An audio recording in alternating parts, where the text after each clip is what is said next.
একটু সুফলা দিয়ে দিলাম।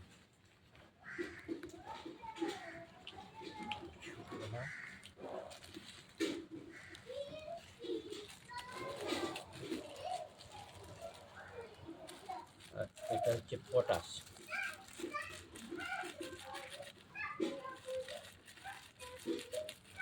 পটাশ দিয়ে নিন।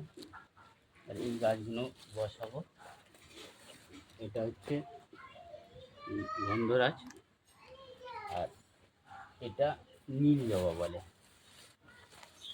এটা নীল জবা। এইগুলো আমি বসাবো। ঠিক আছে, দেখতে থাকো। খুলে নিলাম, খুলে নিয়ে এটাকেই এখানে দিয়ে দিলাম। এই যে নীল জবা, এটা এবারে মাটি দিয়ে দেবো চারিদিক দিয়ে।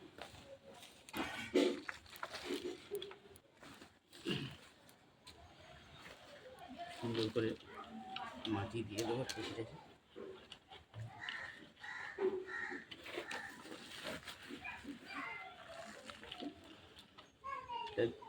এইগুলো দিয়ে এই মাটিগুলো যতটা সুন্দরভাবে এগুলো সার মিক্স করা ছিল, গোবর সার আমি মিশিয়ে দিয়েছিলাম।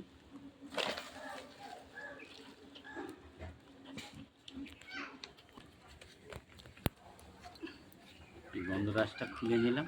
শিকড়ে এত মানে ভর্তি হয়ে আছে, ভর্তি শিকড়।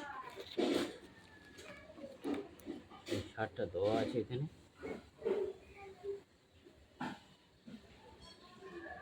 এই বসিয়ে নিচ্ছি। আর এই মাটিগুলো এবার দিয়ে দেবো। এই যে গোবর সার মাটি মিক্স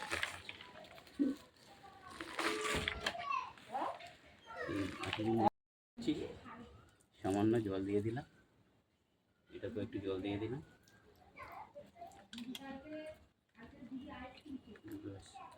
জল দিয়ে দিলাম একটু।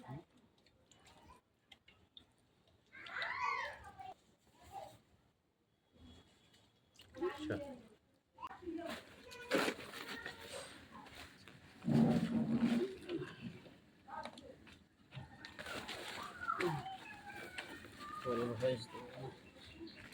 ভালো করে এগুলো মাটি দিয়ে দিচ্ছি।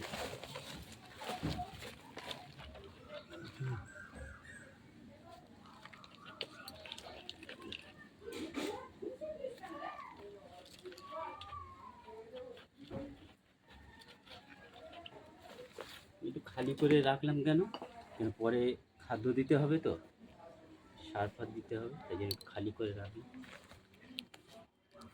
দিয়ে একটু কম আছে, একটু মাটি দিয়ে দিই। এটা শেষে মাটিটা দিয়ে দিই, যাতে একটু খালি রাখবো, যাতে খাবারগুলো দেওয়া যায়, খাবারগুলো যাতে দেওয়া যায়।